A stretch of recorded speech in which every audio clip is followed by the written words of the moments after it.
Este mensaje fue impartido en la Iglesia Bautista Roca Eterna de la Ciudad de México. Para más información, visita nuestro sitio de internet rocaeternamexico.com o en Facebook Roca Eterna México. Esperamos que este mensaje sea de bendición a tu vida.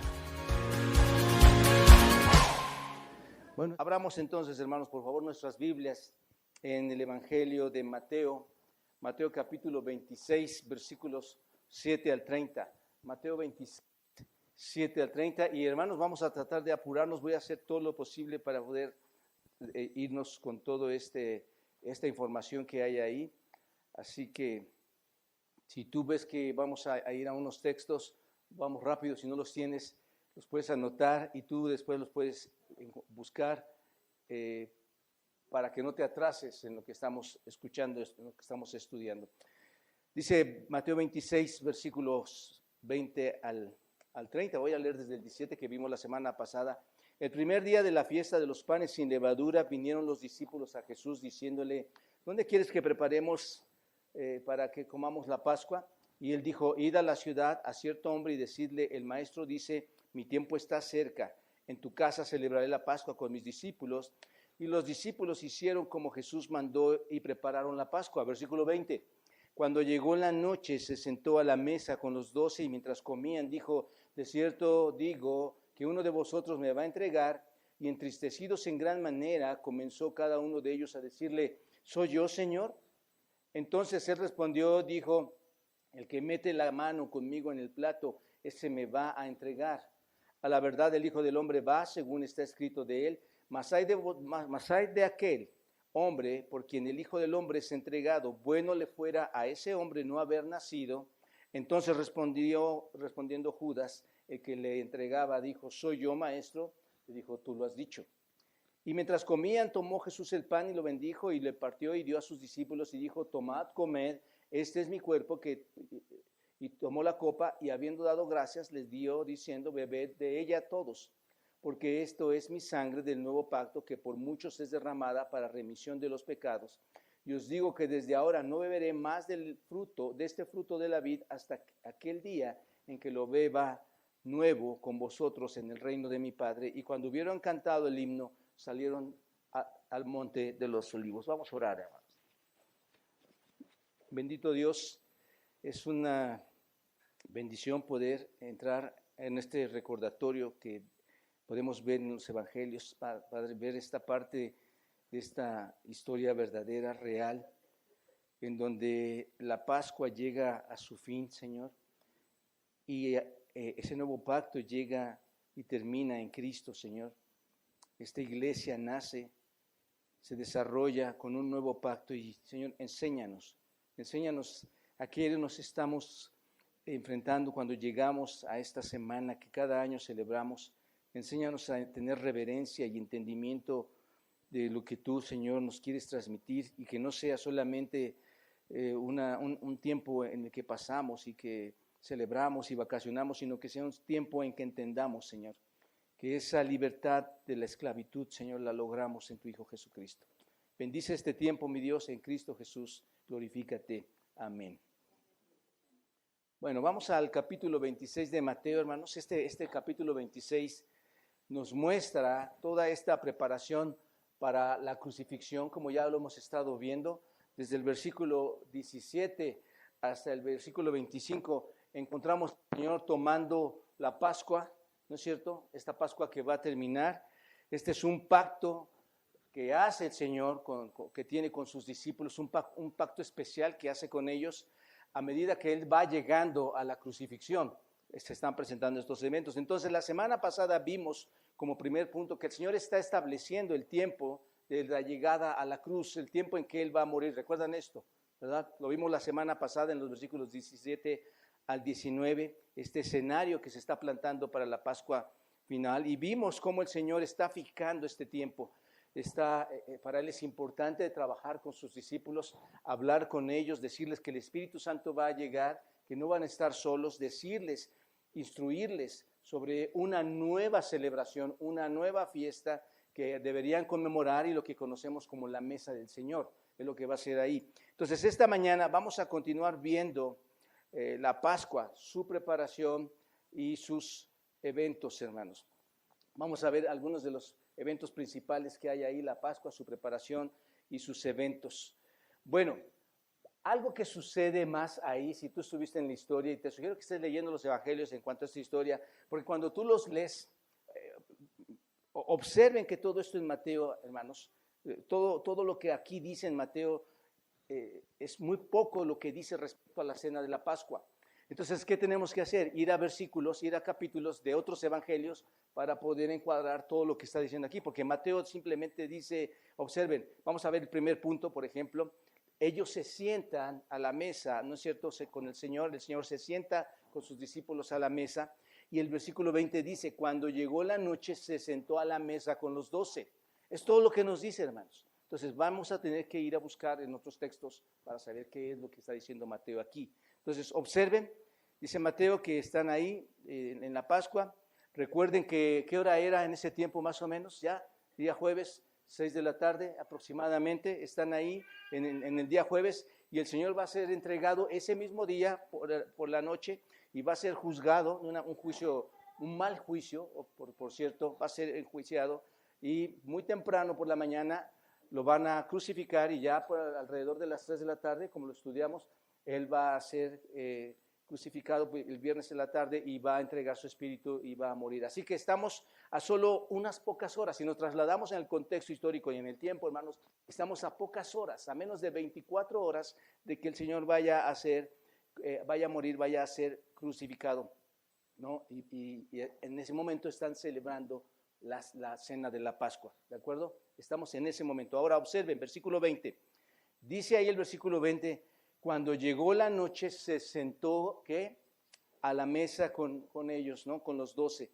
Observen que se sentó, esta palabra ahí, hermanos, se sentó, esto es, se reclinó. Si ustedes van a Éxodo capítulo 12, lo voy a leer y lo logras encontrar, ve, adelante, no es necesario, pero ve apuntando todos estos textos. Pero si tú vas a Éxodo capítulo 12, en el versículo 11 que vimos la semana pasada, dice, y lo comeréis así. ¿Cómo lo tenían que comer, hermanos? Ceñidos vuestros lomos, vuestro calzado en vuestros pies. ¿Y por qué decía ceñidos vuestros lomos y vuestros calzados en los pies? ¿Qué estaba pasando, hermanos? Para recordar la historia. ¿Qué estaba pasando? Para salir de Egipto, ¿no es cierto? Entonces ellos no podían perder tiempo. Ellos ya tenían que estar, ¿qué?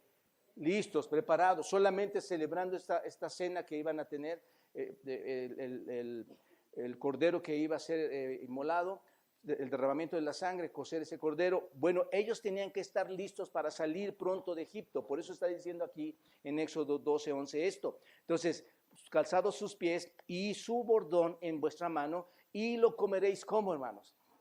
Apresuradamente. Es que la Pascua, Dios va a pasar por encima, va a librar a la casa de Israel, va a librar únicamente a los judíos. ¿Se dan cuenta de esto? Apresuradamente. Entonces, ¿qué pasó, hermanos?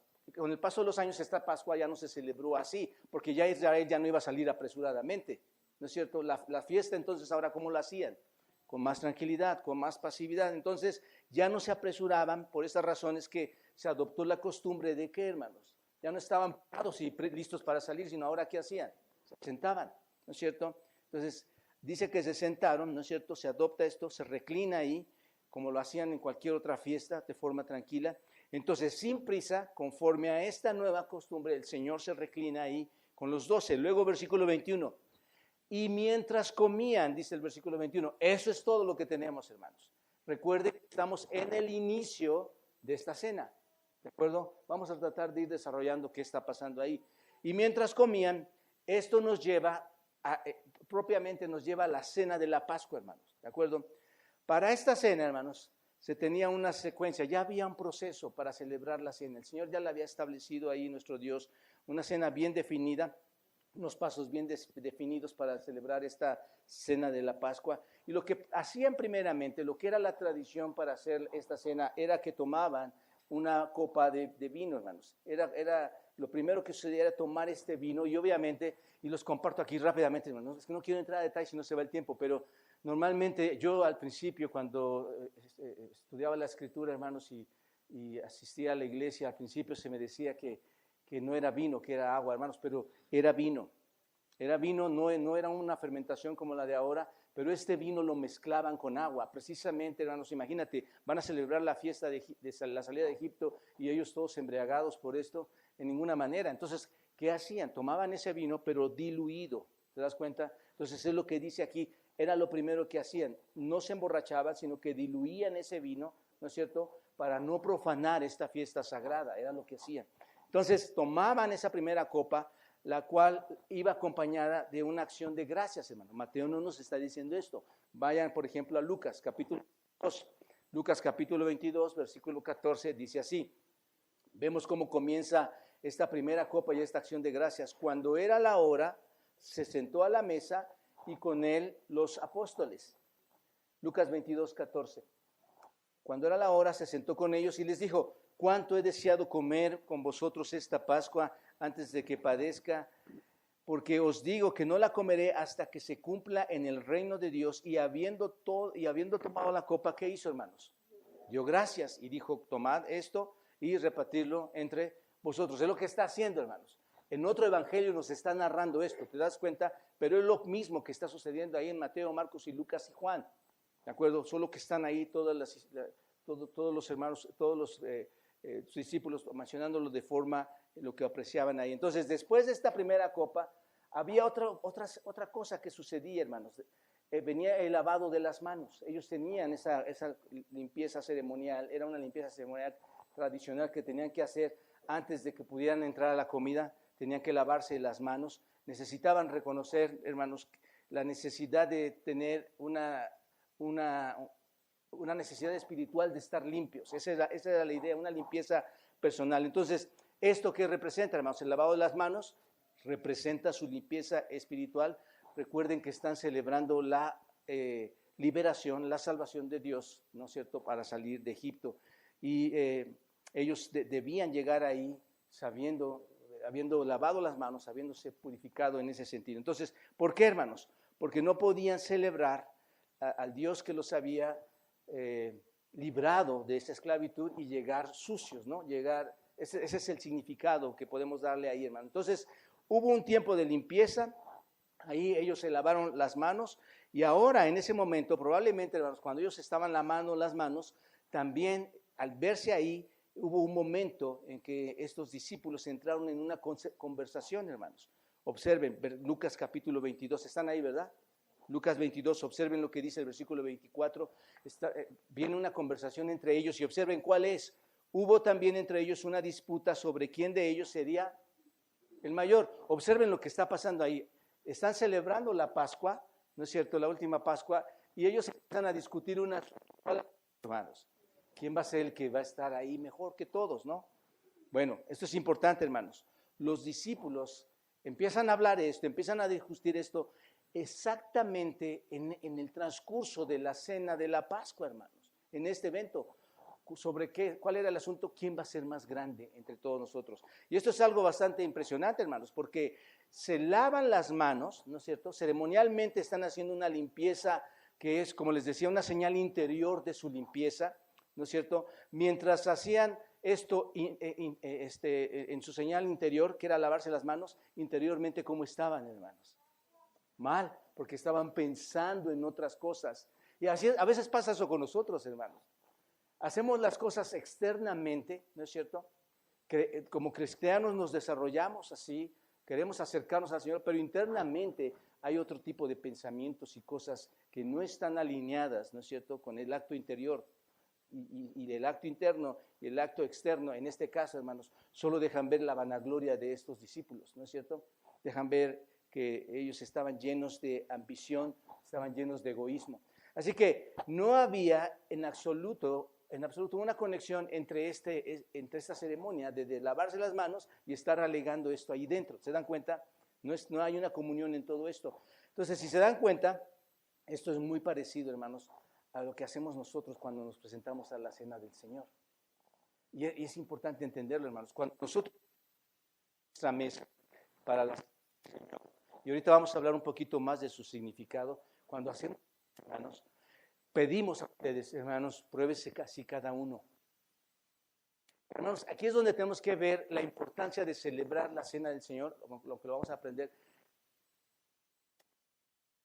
que hay en tu interior, porque en tu exterior estás mostrando, sí, reconozco que Cristo murió por mí, su sangre fue derramada, pero ¿qué tanto de pecado hay dentro de ti? ¿Qué tanto pensamiento hay dentro de ti? Ellos estaban, hermanos, ellos estaban en... ¿Se dan cuenta? Ellos estaban haciendo eso en el preciso momento en el que el Señor iba a dar por finalizada la Pascua y iba a entrar a un nuevo pacto. Bueno, es la idea, hermano, solo que veamos, que no lleguemos aquí a la iglesia por inercia a celebrar la cena del Señor sin entender que puede haber pecado dentro de nosotros, en que en tu exterior hagas las cosas, pero en tu interior seas otra persona. ¿Me explico, hermanos? Es un asunto. Entonces, y esto nos deja ver la cena del Señor. Entonces, si se dan cuenta, hermanos, ahora es muy probable que ya una vez que se están lavando las manos ahí, es muy probable, hermanos, que ellos están ahí y ven sus pies también. Están lavando las manos, ven sus pies y quizás mientras estaban lavando las manos se dieron cuenta que sus pies estaban sucios. Recuerden, hermanos, ahí era terracería, no tenían todavía este bonito piso que tenemos nosotros aquí. Ellos era terracería, era tierra, andaban con sandalias, tenían sus pies sucios. Pero ¿qué pasa, hermanos? ¿Qué pasaba? El lavado de manos era un lavado simbólico, ¿no es cierto? Significaba algo. Interior, pero el lavado de los pies era un asunto práctico, tenías que tener los pies limpios, sobre todo, hermanos, si estabas reclinado, ¿no es cierto? Se sentaban uno al otro, imagínate, nos sentamos a la mesa y todos nuestros pies ahí. Si vas a sentarte a la mesa, bueno, llegas limpio, llegas con los pies limpios, ¿no? Y además, recuerden ustedes, hermanos, que siempre que se llegaba a una casa, la costumbre era lavarse los pies, ¿no? Lo hemos estudiado algunas otras veces esto, pero acostumbraban a lavarse los pies. Ahora, ninguno de ellos lo había hecho. Si tú ves el texto, no lo habían, nadie se había lavado los pies todavía, ¿no es cierto? ¿Por qué, hermanos? ¿Cuál era el alegato que tenían entre ellos mientras se lavaban las manos? ¿Cómo lavar yo las manos? ¿Cómo voy a estar ahí y me voy a inclinar a lavar los pies de otros si yo soy el que... Hermanos, de estos detalles. Entonces, ninguno de ellos había hecho esto. Así que, ¿qué estaban mostrando, hermanos? Egoísmo, orgullo, ¿no es cierto? Estaban mostrando esto, no lo hicieron.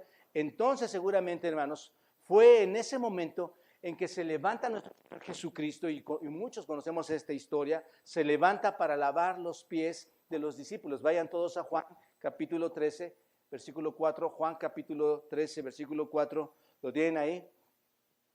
Juan 13, versículo 4 dice, y se levantó de la cena y se quitó el manto. Entonces todos estamos en la historia, hermanos. ¿Se dan cuenta? Se levanta el Señor, ¿qué hace? Se quita el manto y tomando una toalla la ciñe, luego puso agua en un lebrillo y comenzó a lavar los pies de sus discípulos y a enjuagarlos con la toalla con que estaba ceñido. ¿Qué hizo el Señor, hermanos? Se levanta de la mesa, ¿no es cierto? ¿Y qué hace? Recuerden todo lo que estaba pasando, cosas que no estaban haciendo. Se levanta, lava los pies de humildad, hermanos.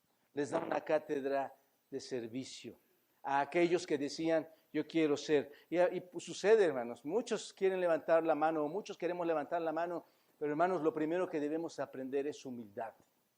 Humildad. Y el Señor dejó ver esto aquí con esta profunda lección, hermanos, para que pudieran ver su necesidad interior. Y así, hermanos, esa es una lección para todos nosotros, ver que nosotros somos siervos de los demás, hermanos, así como lo fue el Señor Jesucristo. Y en Lucas lo muestra, Lucas capítulo 13, versículo 13, muestra esto. Observen en Lucas 13, cuando dice, vosotros me llamáis Señor, Maestro y Señor, y decís bien, porque lo soy. Pues si yo el Señor y el Maestro he lavado vuestros pies, wow, hermano. Fíjense, es que no tenemos tiempo, pero esto es profundo, hermanos. Si yo siendo la segunda persona en la Trinidad, si yo siendo Dios mismo, hermanos, vosotros, ¿qué dice, hermanos? También deben lavar los pies de ¿quiénes? Hermanos, ¿cuál es nuestro deber entre nosotros, hermanos?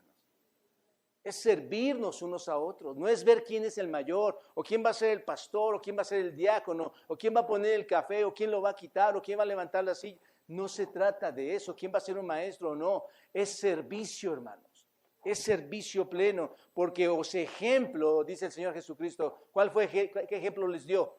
El lavamiento de los pies. Ejemplo les he dado para que como yo os he hecho, ¿qué? Ustedes también los hagan. Bienaventurados sois si las hicieres, dice el Señor. Así que les dice que hagan ellos lo que Él hizo, hermanos, lo que les enseñó, un ejemplo de humildad, que hagan eso. Entonces, ¿qué pasa? En ese momento, ¿dónde están ellos, hermanos? Iniciando la comida. Ya pasaron todas estas cosas, hermanos. Mateo nada más nos da una frasecita, pero ya pasaron todas estas cosas, ¿no es cierto? El Señor toma la copa, ya se lavaron las manos, ya se lavaron los pies. Es más, no solo se lavaron los pies, recibieron sus cachetadas de parte del Señor, ¿no es cierto? Fueron confrontados en esa misma noche a todos estos descubiertos en su corazón. Y eso es lo más triste, hermanos. Dios les descubre su corazón, ¿no es cierto? Y después, les digo esto porque hay una frase aquí importante, hermanos. Descubre el corazón de todas estas personas egoístas. Y después viene otra parte de la fiesta, hermanos. ¿Cuál era? La parte de las hierbas amargas, ¿recuerdan? Por eso estuvimos trabajando la semana pasada esto. ¿Recuerdan lo que eran las hierbas amargas, hermanos? ¿Qué simbolizaban esas hierbas amargas? La esclavitud de estos hombres mientras estaban en Egipto, esa amargura que vivieron ahí, ¿no? Entonces, esa esclavitud de Egipto, también están los panes sin levadura, ¿no es cierto? Entonces, el pan y las hierbas, ¿recuerdan lo que hacían? Tomaban, lo mojaban en esa sopa, en esa salsa que ellos preparaban, ¿no es cierto? Y ahí estaban en esa parte. Luego viene otra parte de la Pascua, hermanos, otra que viene donde toman otra copa, son varias copas las que se dan en este proceso, 4 copas, pero toman otra copa, igual, mezclada con agua, hermanos, y ¿qué pasaba cuando tomaban? ¿Qué es lo que hacían en esa celebración? El padre de familia o el jefe, el que estaba en la cabecera, porque esto hasta parece así, hermanos, ¿no? El que está en la cabecera es el que está llevando todo. Bueno, ahí está el padre en la cabecera, y en este caso, ¿quién era, hermanos? El Señor Jesucristo, ¿qué hace? Toma la copa y les enseña a todos los que estaban ahí. Tenían la obligación estos padres de enseñar el significado de la salida de Egipto, por qué había sido así. Les enseñaban la Pascua a sus hijos. Entonces, el Señor Jesucristo es lo que está haciendo aquí. Después de eso, hermanos, todos empezaban a cantar el Halel, empezaban a cantarlo. Y esta palabra Halel significa aleluya, hermanos. Están cantando realmente salmos. Dicen los teólogos que están cantando entre el Salmo 113 al 118. Y yo entré al Salmo 113, que probablemente fue el que cantaron, hermanos, y solo una probada, y lo hemos leído tantas veces. Pero imagínate, después de todo esto, ellos empiezan a cantar en el Salmo 113 y dice así: alabad, siervos de Jehová, alabad el nombre de Jehová, sea el nombre de Jehová bendito, desde ahora y para siempre, desde el nacimiento del sol hasta donde se pone. Sea alabado el nombre de Jehová, excelso sobre todas las naciones es Jehová, sobre los cielos su gloria. ¿Quién como Jehová nuestro Dios, que se sienta a las alturas, que se humilla a mirar en el cielo y en la tierra? Él levanta del polvo al pobre y al menesteroso alza del muladar, para hacerlos sentar con los príncipes de su pueblo.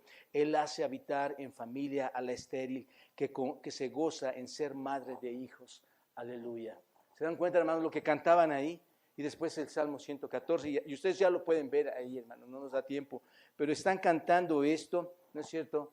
Y ahora, después de estos cantos de los salmos, después del Halel, viene ahora, hermanos, ¿qué está pasando? Ahora, ¿se dan cuenta? Están nada más con las hierbas amargas, con el pan, y ahora sacan, ¿qué? ¿Qué sacan? El cordero. Sacan el cordero, ¿no es cierto? Para empezar a comerlo. Es en ese momento que diríamos que empieza la fiesta mayor de la Pascua, donde van a comer ya el cordero. Todos están ahí, ¿verdad? Están viendo esta parte. Entonces sacan ahí para comenzar la mayor parte de esta celebración las hierbas amargas y el pan que mojaron, hermanos. Es como cuando tú llegas y no llegas y comes la carne primero, ¿no es cierto? Sino te sacas un chicharroncito o algo así, ¿no? Bueno, ellos sacaron las hierbas amargas, sacaron el pan, y ese es el aperitivo con el que ellos comienzan. Después viene comer la comida principal. Pero el padre de familia, cuando llegaba otra vez este cordero, otra vez volvía a lavarse las manos, hermanos, tomaba el pan, lo partía y comían el cordero. Y en ese caso iniciaba la comida junto con todos los demás, y todos empezaban a comer el cordero. Entonces, ahí es donde estamos, hermanos, en el versículo 21, hasta ahorita, versículo 21, ahí es donde estamos. ¿Qué dice?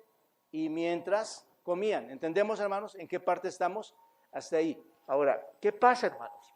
Bueno, mientras están comiendo, algo sucede con los 12. Una segunda observación ahí. Hay un sobresalto mientras están en la cena, hermanos. A medida que están comiendo esto, a medida que avanza la cena, hay algo que pasa. Observen el versículo 21. Dice así: de cierto os digo, imaginen que estamos nosotros aquí, gracias, hermanos. Imagínense que estamos aquí y de repente está la cena celebrada. De cierto os digo que uno de vosotros me va a entregar. Uno de ustedes me va a entregar. Y todos estamos en la mesa, hermanos. Bueno, esto, mis amados hermanos y amigos, es algo que impactó mucho a los discípulos. Es algo que les causó mucha tristeza. Si tú ves el texto, les causa mucha tristeza, porque el Señor les dice, uno de ustedes me va a entregar, ¿no es cierto? ¿Qué pasaba en ese entonces, hermanos? ¿Tú a quién invitas a tu mesa a comer? ¿A tu enemigo o a tus amigos? Bueno, en el contexto histórico la tradición era la misma. Yo diría que era mucho mayor, hermanos. En ese tiempo tú invitabas a comer a alguien que era tu amigo. Invitabas a comer a personas especiales. Entonces, la sola idea de pensar que invitaste a comer a alguien y que ese alguien te va a invitar, hermanos, piénsenlo, ¿no es cierto? Ahí estaba el verdugo sentado, el supuesto amigo sentado junto a ti. ¿Se dan cuenta? Pero esto no es algo que está fuera de lugar, esto ya estaba establecido, ya era una profecía, hermanos. ¿Recuerdan ustedes?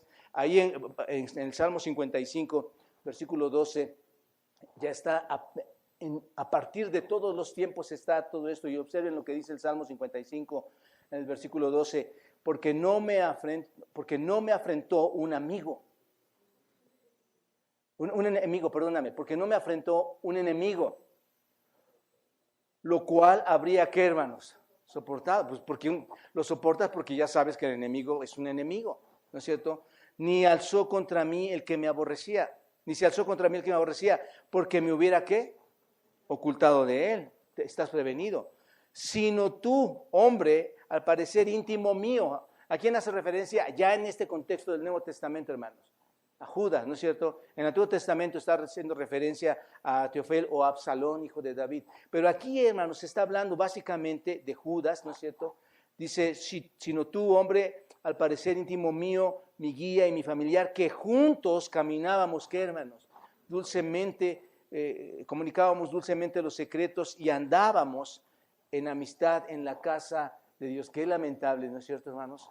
Qué lamentable es esto. Así que lo increíble, hermanos, y es lo que dice el Salmo, es que eras amigo y no enemigo. Eso es lo increíble, hermanos. Así que sabían que uno de ellos iba a hacer esto. ¿Y cómo se pusieron, hermanos? Se alteraron. Entonces el versículo 22, observen, dice que estaban muy tristes y entristecidos. ¿Cómo, hermanos? Entonces, no hay que leerlo así nada más. Estaban tristes. ¿Cómo es alguien que está triste en gran manera?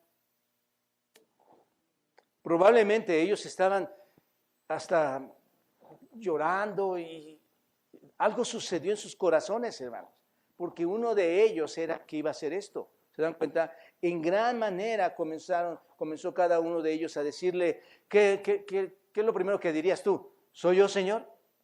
¿Soy yo? ¿No es cierto? Entonces, es posible, hermanos, que esa angustia los llevó a hacer esta pregunta, ¿no es cierto? Porque estaban demasiado tristes. Ahora, ¿quién de ellos sabía que era Judas? Nadie en ese momento sabía que era Judas. Pero Judas, amados hermanos, Judas era un hombre extremadamente hipócrita. Y de verdad, hermanos, la hipocresía es algo que debemos quitar de nuestro corazón. No es grato ante los ojos de Dios.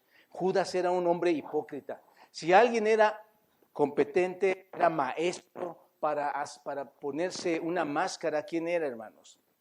¿Cuántos años estuvo con el Señor? 3 años. ¿Quién lo estuvo ministrando? El mismo Señor, ¿no es cierto? ¿Y qué hacía él? Decía que sí a todo, ¿no es cierto? Era hábil, hermanos. Era tan hábil, imagínate, dicen que él fue el tesorero, ¿no es cierto? Entonces, si yo le digo, hermano, te vamos a poner tesorero, es porque ¿qué tengo hacia él? Confianza. Él manejaba todos los recursos. Seguramente no era mucho dinero lo que tenía, pero manejaba todos los recursos, hermanos. Hablaba de Judas, un experto en la hipocresía, hermanos. experto en la hipocresía. Entonces, ahí está el Señor, ¿no es cierto? El Señor nunca lo desmanteló, nunca lo expuso, ¿no es cierto? Para nada vemos que dice aquí eso, al contrario, el Señor seguramente, hermanos, estuvo trabajando con él al grado, hermanos, de que Judas fue el que se sentó al lado izquierdo del Señor. Y fue Judas el que recibió de mano del Señor el bocado. Y en ese tiempo, hermanos, alguien que estaba del anfitrión era el huésped de honor. Era la persona de honor. ¿Y quién era esa persona? Judas. Dios nunca hizo nada con él en ese momento, hermanos.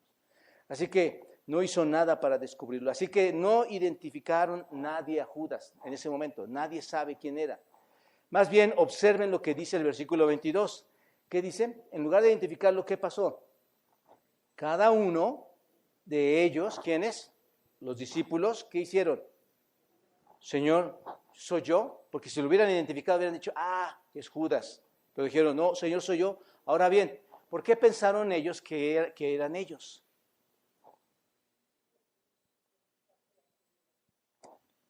O sea, ¿cómo si tú dices, Señor, soy yo, ¿por qué piensas que tú eres el traidor? ¿No es cierto? Bueno, quizás, hermanos, piénsenlo así. El Señor acaba de reprenderlos y por eso narramos esta parte. ¿De qué los reprendió el Señor, hermanos? De su orgullo, del egoísmo, ¿no es cierto? De estar siendo tan ambiciosos hasta este punto, hermanos. ¿Se dan cuenta? Entonces, el punto es que estaban avergonzados por esa reprensión del Señor. Y luego se sentían más avergonzados, ¿por qué, hermanos? Porque en su plática ellos dijeron ¿qué? No solo te reprende de eso, sino no habían hecho esto del lavamiento de los pies. Y ahora, hermanos, en ese pensamiento, en esa condición, está su pecado ahí expuesto, ¿no es cierto? Y no pueden contenerlo y ahora piensan que estaban tan confiados en sí mismos, hermanos, que ellos dicen, probablemente va a llevar a traicionarlo. Y pasa, hermanos, pudiera pasar. Tú puedes, no sé si te has llegado a preguntar, Señor, ¿cómo si todo este comportamiento que yo tengo, cómo puede ser que tú vayas a ser tan bueno conmigo y me lleves a tu presencia? ¿Me explico, hermanos? Entonces estos discípulos estaban pensando en un sentido así y decían cada uno de ellos, ¿soy yo, Señor? Sabían, hermanos, en el fondo que ese pecado tan horrible, tan feo que hay, podía llevarlos a traicionar al Señor, ¿no es cierto? Y pasa, hermanos, pasa en las mejores iglesias, podían llevarlo a traicionar. Luego, en el versículo 23, hay una respuesta. Ahí sí responde el Señor, observen lo que dice. Versículo 23. Entonces él respondió y dijo, el que mete la mano conmigo en el plato, ese me va a entregar. En ese tiempo, ¿cómo comían, hermanos? Con las manos. Por eso dice el Señor, el que mete, no tenían nuestros cubiertos como hoy, nosotros lo tenemos, pero dice el Señor, el que meta la mano en el plato es el que me va a entregar, ¿no es cierto? El que meta, obviamente, las hierbas, el pan, ¿no es cierto? Mojados en la salsa, y que lo meta ahí, va a entregarme. El punto es que todos estaban, piénsenlo, hermanos, el que meta la mano en la salsa, ¿quiénes metían la mano en la salsa? Todos. El punto es que todos estaban metiendo. Entonces, ¿quién más sabía quién iba a ser? Entonces, por eso era todavía más su tristeza, hermanos, ¿no es cierto? Entonces, y lo que el Señor les está diciendo aquí es uno de los que está ahí, uno de los que está comiendo me va a entregar. Así que ellos estaban interesados en saber quién era esa persona, ¿no es cierto? Y viene en el versículo, vayan al versículo 24, hermanos. Ellos querían saberlo y el versículo 24 el Señor dice, a la verdad el Hijo del Hombre va, según está escrito de él. Bueno, en otras palabras lo que está diciendo aquí, hermanos, es no piensen, como les decía la semana pasada, que ya se salió de control la situación, ¿no? Él dice, a la verdad el Hijo del Hombre, ¿qué dice? Va, esto desde la eternidad ya estaba, según está, ¿qué? Los escritos del Antiguo Testamento, ¿no es cierto? ¿Qué está pasando ahora, hermanos? Es exactamente que Dios ya ha determinado en la historia que esto sucediera. Por eso Hechos capítulo 2, versículo 23 dice, a entregado por el determinado consejo y anticipado conocimiento de Dios, prendisteis y matasteis. que ya estaba previsto todo, hermanos? ¿Ya estaba determinado por Dios? Ya estaba. Entonces, esto es lo que ya estaba establecido desde el principio. Era el plan divino, ya estaba en el tiempo, pero Judas, hermanos, voluntariamente traicionó al Señor. Aunque ya estaba establecido, traicionó al Señor. Yo pienso y estoy convencido que Judas tenía la oportunidad de arrepentirse, hermanos, porque anduvo con el Señor. Cualquiera que está en la iglesia y sabe quién es el Señor y le traiciona de una u otra manera, tiene la oportunidad mientras viva de arrepentirse ante el Señor. Pero Judas fue el traidor. ¿Por qué? Por sí mismo, por su propia voluntad, hermanos. Entonces Judas rechaza la gracia de Dios, rechaza ese regalo de la salvación en nuestro Señor Jesucristo, que se lo presentó, hermanos, no como tú y yo nos lo presentamos, sino a nivel personal. Era Cristo hablando con ellos. A nivel personal le presentó el evangelio a él. Pero mira ahora lo que dice el versículo 24 nuevamente. Observa, y esto es terrible, hermanos. Mas hay de aquel por quien el Hijo del Hombre es entregado. ¿Qué está diciendo, hermanos? Aunque esto ya está estipulado, aunque esto ya está predeterminado, hay de aquel, hermanos. Ese hombre, hermanos, Judas, es un hombre, como les decía, hipócrita. Dice la Biblia que era alguien que ambicionaba el dinero, ¿no es cierto? Le gustaba el dinero, hermanos. ¿Por qué sabemos que le gustaba? Porque vendió al Señor Jesucristo por 30 monedas. ¿No es cierto? No tenía ningún deseo de compartir el evangelio como lo hacía el Señor. No tenía ningún deseo de impartir y extender el reino de los cielos, hermanos. Para nada. ¿Cuál era su deseo? La ambición, el dinero, la avaricia, ¿no es cierto? Quería dinero, era lo único que le importaba. Insisto, tú vas al Antiguo Testamento y encuentras que el Señor iba a pasar por ahí. Isaías 53, si tú lo lees, ahí dice que va a pasar por la cruz, hermanos. Pero dice de Judas algo aterrador, versículo 24. Bueno, ¿qué dice? Le fuera a ese hombre no haber ¿qué? Nacido. Wow. Bueno le fuera a ese hombre no haber nacido. El punto, hermanos, y aquí no voy a entrar en esos detalles, pero nada más, hermanos, sí creo y también estoy convencido que hay niveles, aunque tú vas al infierno, hay un nivel de pecado más fuerte que otro. ¿Me explico? Y aquí es una parte de eso. Bueno le fuera a ese hombre no haber nacido. El punto es mejor no existir nunca que pasar siempre tu existencia en las profundidades del infierno. ¿Te das cuenta? Entonces, amados hermanos, nos debe quedar muy claro, hermanos, que Dios está en control de todo. Dios está en control de las cosas buenas. Dios está en control de las cosas buenas que suceden en el planeta, pero Dios también está en control de todos los malos. ¿No es cierto? Aunque pensamos o piensen que pueden pasarse de listos en ciertas cosas, no, hermanos. Tiene que quedarnos claro aquí la omnisciencia y la omnipotencia de Dios, hermanos. ¿Se dan cuenta? Ahora bien, Jesús no dice quién es todavía, ¿no es cierto? Versículo 24, ahí estamos. ¿Y quién es, hermanos? ¿Quién lo sabía en ese momento? Nadie lo sabe, hermanos. Él solo está pronunciando una condenación para aquel que lo va a entregar, ¿no es cierto? Todos entonces están sentados, ¿dónde, hermanos? En la mesa. ¿Y qué están? Ahora, ¿cómo está el ambiente, hermanos? ¿No es cierto? Todos están experimentando algo, escuchando que cada uno pudiera ser el que lo entregue y lo lleve a los gobernantes y lo va a matar. Están hablando del traidor, ¿no es cierto? ¿Quién va a ser el traidor? Y eso nos lleva al siguiente punto, hermanos. Observa, versículo 25. Entonces, respondiendo Judas, el que le entregaba, esto me causa tanto, hermanos, tantas memorias. En mi casa, en mi familia y en la iglesia, hermano. Entonces respondiendo Judas, el que le entregaba, dijo, soy yo, maestro. Dijo, tú lo has dicho. Yo recuerdo que una vez, hermanos, hay chiquitos, yo no fui. Y otro decía, yo no fui. Y otro decía, yo no fui. ¿Se dan cuenta, hermano? ¿Quién había sido? ¿Quién fue de mis 3 hijos? Pues uno de ellos, hermano. Uno de ellos fue, ¿no es cierto? Uno de ellos fue. Entonces yo cuando leo esto digo, entonces respondiendo Judas, ¿qué está diciendo Judas? Hermanos, piénsenlo, hermanos. Le estoy diciendo que es el maestro de los maestros, el arte del arte. ¿Qué está haciendo Judas? Yo soy.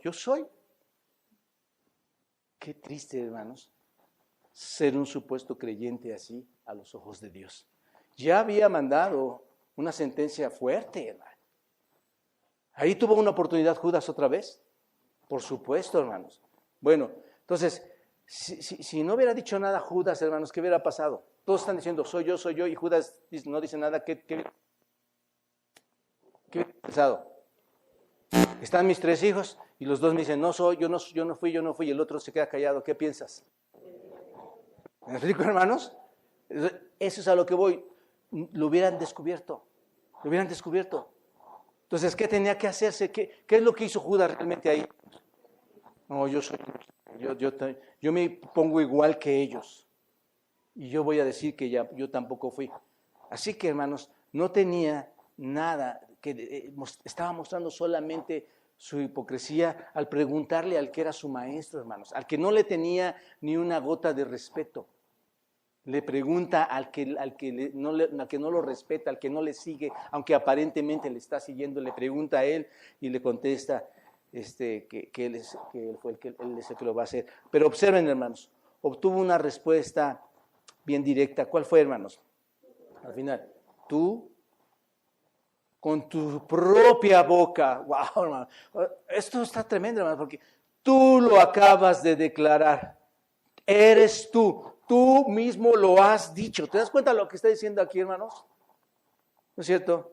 Y Juan habla al respecto. Vayan al Evangelio de Juan más profundamente, observen, Juan habla al respecto. Recuerden, ¿quiénes saben qué es Judas? Nadie. Juan dice en el capítulo 13, en el versículo 23, dice, y uno de sus discípulos, el cual Jesús amaba, ¿quién es? Juan, estaba recostado al lado de Jesús y a pues, hizo señas Simón Pedro. O sea, imagínate, por eso sé que no sabían, porque está Judas, está triste, porque Pedro, hermanos, se acostaba así. ¿Cómo pasa a nosotros? Es que hay una probabilidad de que yo sea. ¿Te das cuenta? Pregúntale, por favor, Juan. Pregúntale. Dice, le hace señas para preguntarle quién era aquel de que él hablaba. Entonces, recostado Juan cerca del pecho de nuestro Señor, le dice, ¿quién es, Señor? ¿Y qué le responde el Señor? A quien yo daré el pan mojado. ¿Cuál pan mojado, hermanos? El pan de levaduras. Trasládense, hermanos, y van a ver toda la escena bien pintoresca, hermanos, porque está ahí el pan, al quien le dé el pan mojado con las hierbas, ¿no es cierto? El pan mojado, el pan le dio a Judas, y mojando el pan, ¿qué dice? Se lo dio a Judas, ¿no es cierto? Iscariote, hijo de Simón. Entonces, en la plática ellos no habían oído la plática anterior. Pedro no la había oído, hermanos, ni siquiera los demás discípulos seguramente. Entonces, Pedro dice, pregúntale, y le dice al que le di el pan mojado. Ahora, ¿quién sabía ya que iba a ser Judas? Juan, ¿quién más? Pedro. ¿Están de acuerdo? Ahora ellos lo sabían, hermanos. Observen, eso está tremendo, hermanos. Versículo 27 de Juan. Observen Juan 13, 27. Observen lo que dice ahí, hermanos. Y después del bocado, ¿qué pasa, hermanos? Satanás entró. Bueno, ¿cómo tomas esto, hermanos? Es terrible, hermanos. No era la mismísima presencia de Satanás entrando ¿en quién? En Judas, hermanos. Esto es muy aterrador, ¿no es cierto? Lo leemos tranquilamente, pero ese tiempo, ese momento, hermanos, fue infernal, ¿no es cierto? Entra Satanás en Judas, es el mismo diablo a tomar residencia personalmente, hermanos. Por eso pienso que el pecado de Judas es mucho más severo. Es Satanás mismo ahí, no sé, el archienemigo, el caído, es el mismo, el que quería derrocar con todo esto al Señor, es el mismo que está ahí, el mismo diablo. Es un momento infernal, insisto, hermanos, y entonces el Señor Jesucristo empieza a hablar y le dice en el versículo 27, lo que vas a hacer, hazlo pronto. ¿No es cierto? Bueno, está hablando con Satanás, hermanos. ¿Te das cuenta? Y versículo 28, observen qué dice, pero ninguno de los que estaban en la mesa, ¿qué, hermanos? ¿Entendió lo que dijo? ¿Qué pensaron ellos, hermanos? Se fue a la panadería La Rosita a comprar el pan, ¿no es cierto? Vete a comprar, es lo que pensaron. Pues vete, o que iba a dar más dinero a los pobres, o que iba a hacer algo. Eso es lo que entendieron, hermanos, ¿no es cierto? Pero observen que el Señor, ¿qué hizo, hermanos? Algo importante aquí. ¿Qué hizo? Sacó a Judas, sacó al mismísimo Satanás. ¿Antes de qué, hermanos? ¿En qué parte de la cena estamos? Antes del Cordero. Nadie que no sea con el Señor sin pecado es digno de comer la mesa del Señor, hermanos. Cada vez que comamos la cena, debes entender esto, hermanos. Ni siquiera los que la comemos somos apropiados para comerla. Nadie, hermanos. Solo por gracia nos invita a esta nueva ceremonia, hermanos. A esta fiesta de la cual los cristianos somos ganadores al ser invitados a celebrarla. Esto debe enseñarnos a entender el respeto con el que debemos tomar esta cena. El Señor saca a Judas en ese momento antes de que la comieran, porque él no debería comerla, no debería formar parte de esa comida, hermanos. ¿Se dan cuenta? Entonces, es en la mesa del Señor donde es despedido, donde lo saca de ahí, ¿no es cierto? Yo no sé, hermanos, yo no sé en ese momento cuál era la escena de todo lo que estaba pasando. Sale Satanás en Judas y después de regreso a Mateo, regresen a Mateo 26. Y mientras comían, ahí está la otra parte de Mateo 26. Ahí está la otra parte, hermanos. Obsérvenlo, gracias, hermanos. Ahí está la otra parte.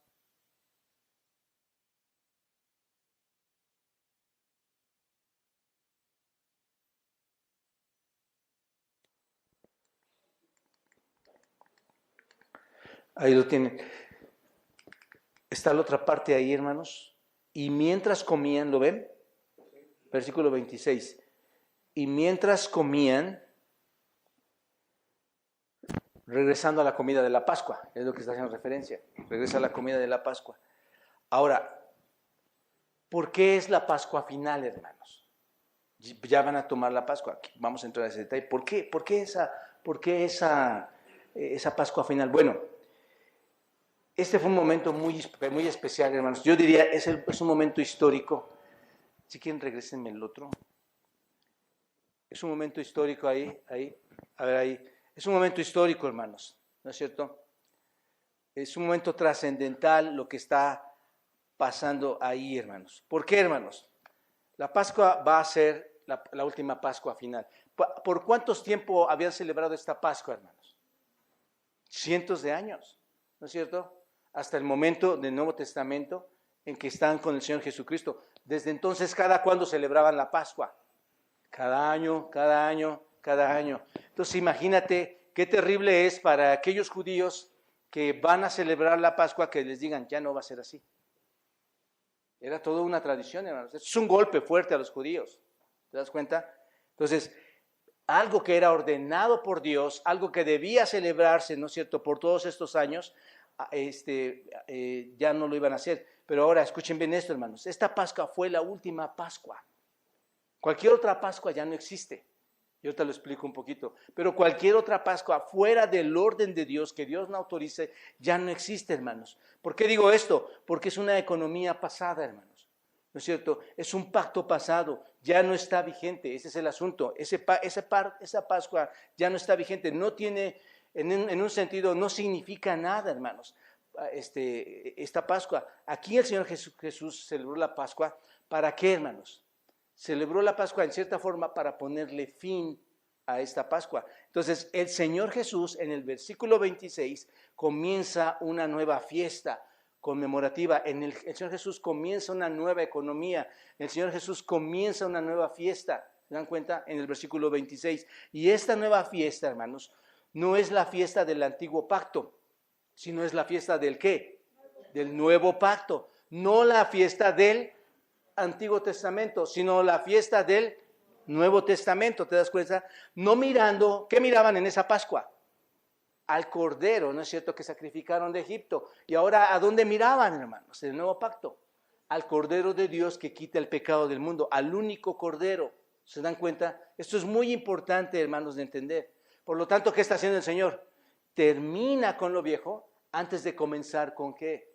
Con lo que va a ser un nuevo pacto, ¿no es cierto? ¿Qué está sucediendo ahí, hermanos? Instituye la cena del Señor en ese momento, ¿no es cierto? instituye la fiesta nueva y la tenemos ahí en el versículo 26, otro punto que vamos a ver ahí, las formas de esta nueva fiesta, hermanos. Observen lo que dice ahí. Brevemente vamos a ver algunos aspectos de aquí, hermanos. Versículo 26. Y mientras comían, ¿dónde estamos ahora? A ver, ¿entienden dónde estamos ahora? Empezamos desde el principio, estuvimos en la celebración realmente, desde el principio, los eventos, ¿qué pasó? Tal vez nos faltaron más eventos cuando el Señor dice que Pedro le va a negar, pero hubo más eventos, hermanos, pero en sí esto es lo que sucedió. Llega ya el momento y dice, y mientras comían, ¿qué están comiendo ya? Tomó Jesús el pan y lo bendijo y lo partió a sus discípulos, dijo, tomad, comed, este es mi cuerpo. Y tomando la copa y habiendo dado gracias, les dio diciendo, bebed de ellas todos. Bueno, hermanos, ¿cuáles son las formas que están aquí? Obsérvenlo. Bueno, cuando apenas comenzaban a comer la comida, esto es el cordero, hermanos, era costumbre, otra vez insisto, en que el padre de esa reunión, de esa familia o de esas familias, o el jefe de esas familias, hermanos, en este caso, ¿quién era? Cristo. Tomara el pan, lo partiera, lo comiera junto con el cordero, ¿no es cierto? Y en algún momento de la Pascua diera esta bendición. ¿Se dan cuenta? Entonces el Señor dio gracias no solo por la provisión del pan, sino por la provisión del poder de Dios que tuvo para rescatar al pueblo de Israel en Egipto, ¿no es cierto? Que es realmente el poder simbolizador de esta fiesta, de esta Pascua. Luego el Señor partió el pan y lo rompió. ¿Por qué? ¿Por qué lo parte? ¿Por qué lo quiebra, hermanos? Pero no, véanlo, vamos a llevarlo así para entenderlo un poquito. Parte el pan y lo empieza a dar a todos. Pues no era un pan, no es como nuestro bolillo ahora, hermanos. Era una pieza redonda, grande, entonces tenía que darla, ¿para qué? Para poderla distribuir a todos, ¿no es cierto? Y luego, ¿qué les dijo? Se los dio a los discípulos y les dijo, tomen, coman, ¿no es cierto? Versículo 26. Después en el 27, toma la copa y ¿qué hace? Da gracias, Eucaristía, lo que significa dar gracias, Eucaristeo, dar gracias. Entonces, ser agradecido. Así, entonces, ¿qué pasa? El Señor da gracias cuando da gracias por el pan que les está dando, por la copa que les dio y que les dice, beban de ella todos ustedes. Ahora, piensen en esto, hermanos, el partimiento del pan y pasar el pan ocurría en todas las celebraciones de los más de 1500 años, ocurría, sí, cada celebración que hacían, partía el pan y lo daba a todos los demás. ¿Era normal en todas las celebraciones? Sí, esto ocurría siempre, ¿no es cierto? ¿Había algo fuera de lo normal? Para nada, todo parecía celebrar la Pascua normal. Si se dan cuenta, todo está bien. Entonces están partiendo el pan, se la pasan de un lado a otro, luego la copa, la toma, la bendice y da gracias a Dios y entonces les dice, tomen, coman, todos ustedes también beban de la copa. Amados hermanos, esas eran las formas en las que se desarrollaba la fiesta de la Pascua, hermanos. ¿Se dan cuenta? Entonces, ¿había algo normal, anormal en ese momento, en esa celebración de la última Pascua? No, si tú lo ves, no. Pero piensen en esto, hermanos. Si el Señor Jesucristo, si eso hubiera sido todo lo que el Señor hubiera dicho aquí, pensaríamos que era la Pascua común y corriente. La de siempre, la que siempre celebraban, si nada más hubiera hecho eso. Pero aquí hay algo diferente, hermanos, ¿no es cierto? ¿Qué es lo que le hace diferente a esta Pascua común que celebraban cada año? Versículo 26, observen, al final, ¿qué dice, hermanos? Esto es lo que la hace diferente a las Pascuas que ellos celebraban. ¿Qué la hace diferente? Este es mi cuerpo. Eso es lo que lo hace diferente. Por eso nosotros mecánicamente incluso decimos, bueno, lo que celebramos es la muerte y crucifixión de nuestro Señor Jesucristo, su cuerpo y su sangre derramada. Es eso, realmente es eso. Pero eso es lo que en ese momento, hermanos, está haciendo diferente a la Pascua. ¿Me explico, hermanos?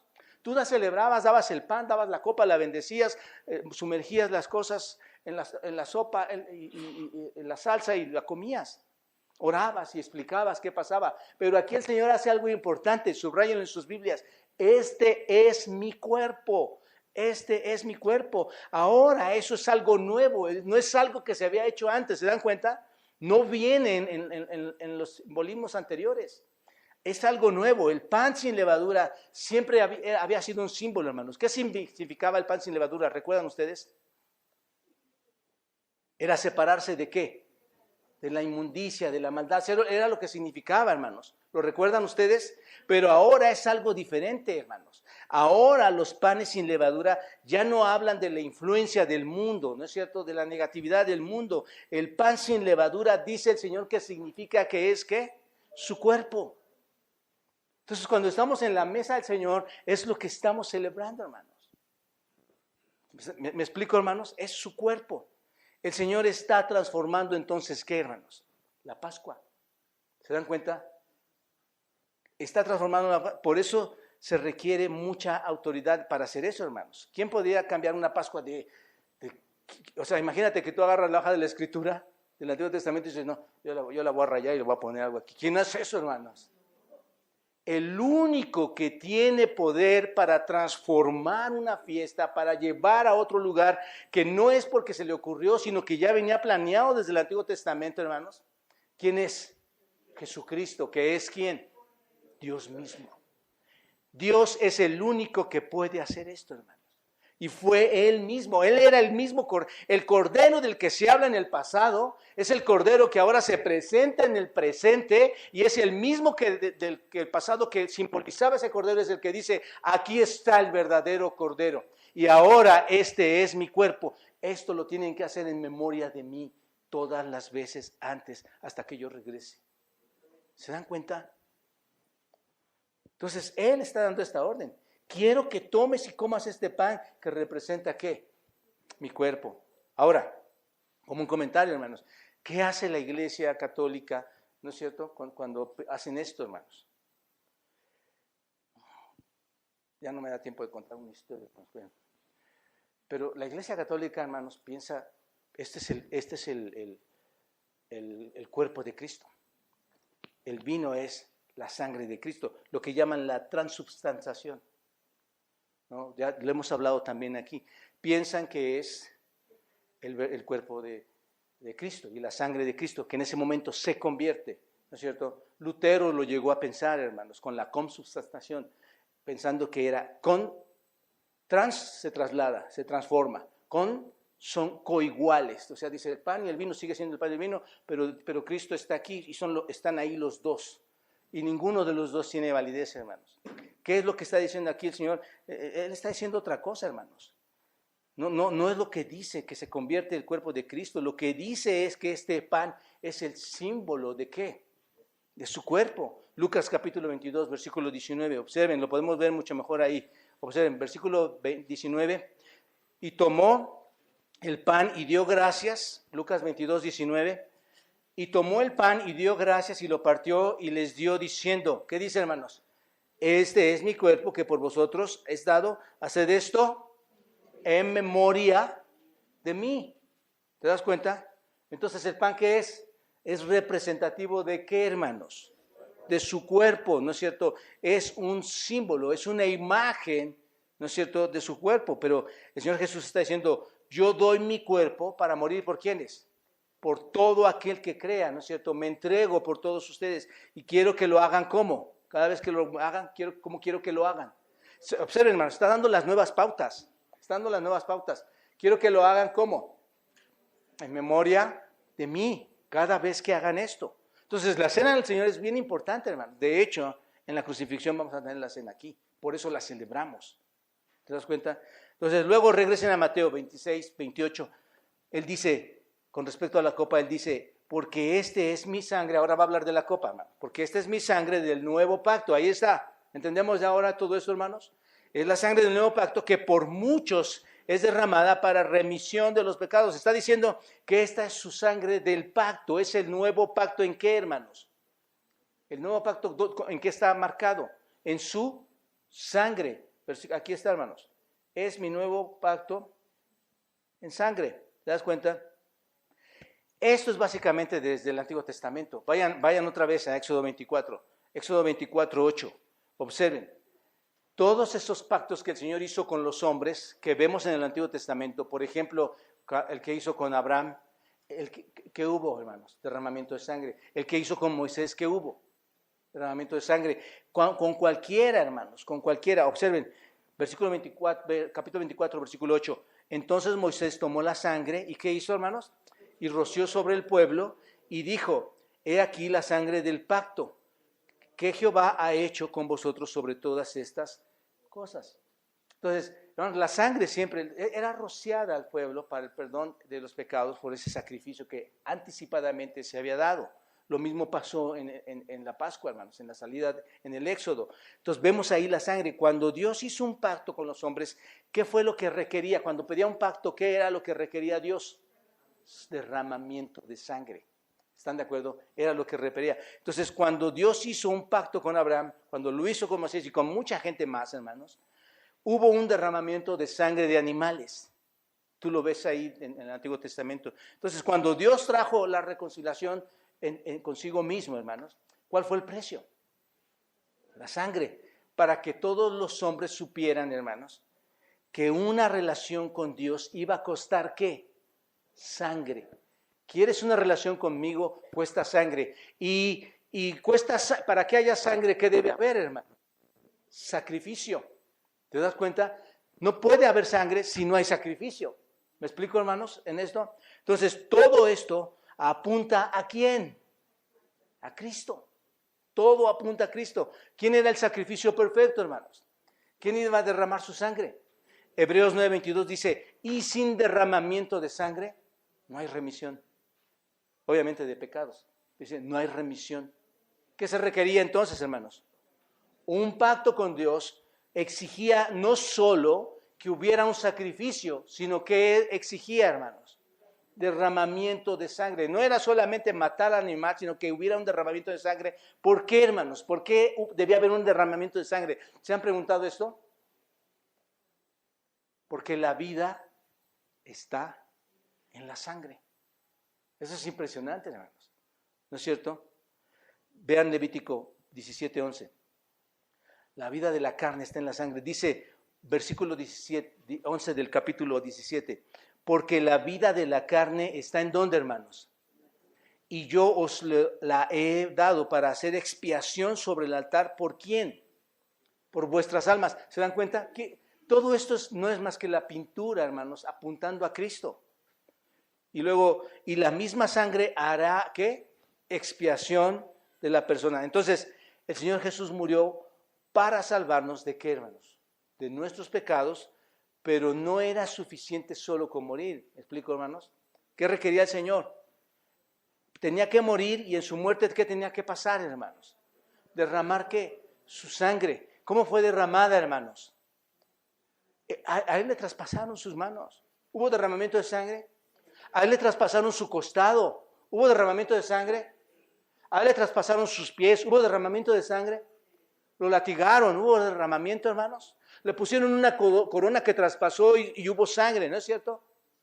Todo eso, hermanos, ahí está, ¿no es cierto? Es la sangre, hermanos. ¿Recuerdan a todos esos corderos en la Pascua que practicamos la semana pasada? Ahí en el templo, atrás del templo, todo ese río de sangre que corría. Ahora ese río de sangre, hermanos, es el manantial de vida para nosotros. ¿Te das cuenta? Dios está derramando la sangre del Señor Jesucristo, ¿no es cierto? Es la sangre corriendo por todas partes para demostrar que, hermanos, piénsenlo, hermanos, la vida de la carne en la sangre está. Si yo me corto, va a salir mi sangre y voy a ir muriendo. ¿No es cierto? Y ahí visualmente, hermanos, vemos como la vida de la carne en la sangre está. ¡Wow! ¿Te das cuenta? Esta es la gran salvación. Y un paréntesis, hermanos. Fue por nosotros. Ya he explicado que la gloria es para Dios, que todo esto es principalmente para su gloria.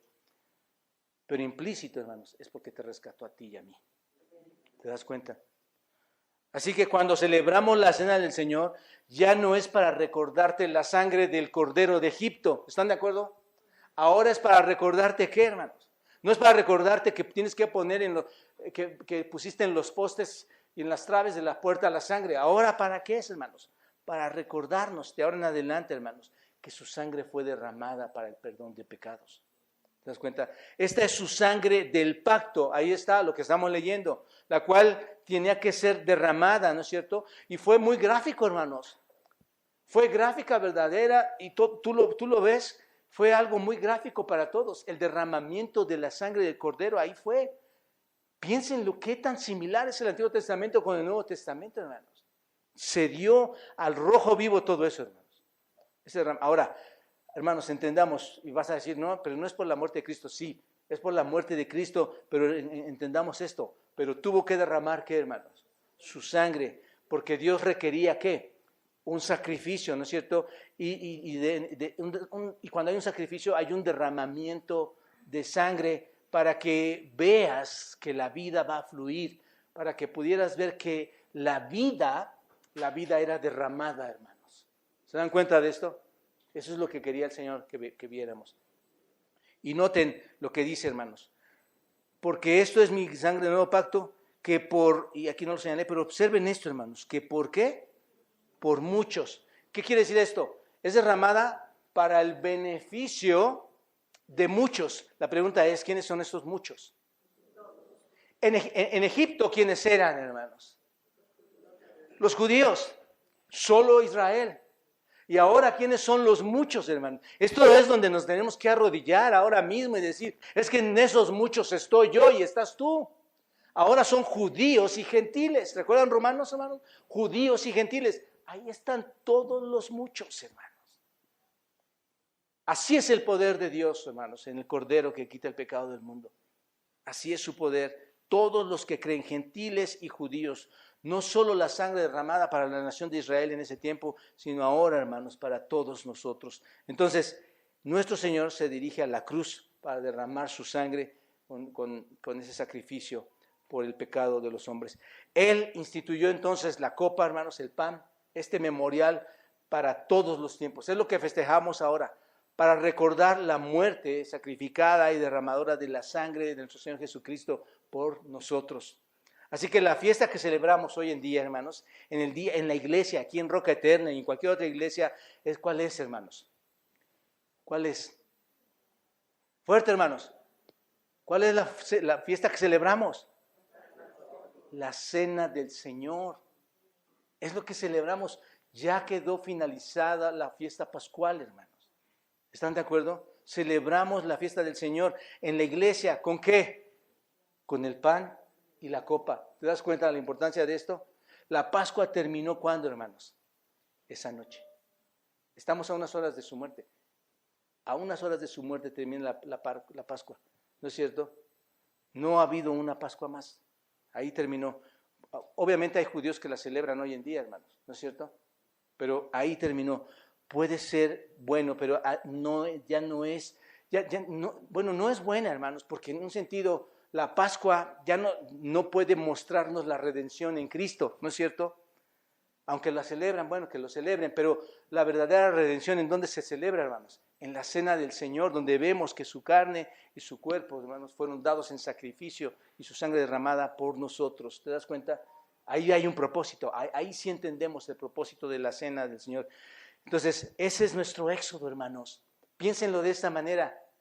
En ese tiempo, el pueblo de Israel salió del éxodo de la esclavitud de Faraón, ¿no es cierto? Salió de la esclavitud de Egipto, pero ahora este es nuestro éxodo, hermanos. ¿Se dan cuenta? Ahora nosotros salimos de las garras de Satanás. Salimos hacia una tierra nueva, hacia una nueva nación, hacia una tierra prometida, hermanos. ¿Se dan cuenta? Ya no somos más esclavos de Satanás. Y es lo que celebraba por años el pueblo judío. Hoy lo celebramos aquí y lo celebraremos por todos los años que Dios nos permita vivir.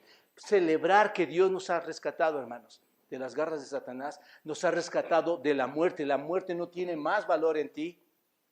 Y el pecado ha sido liberado de él.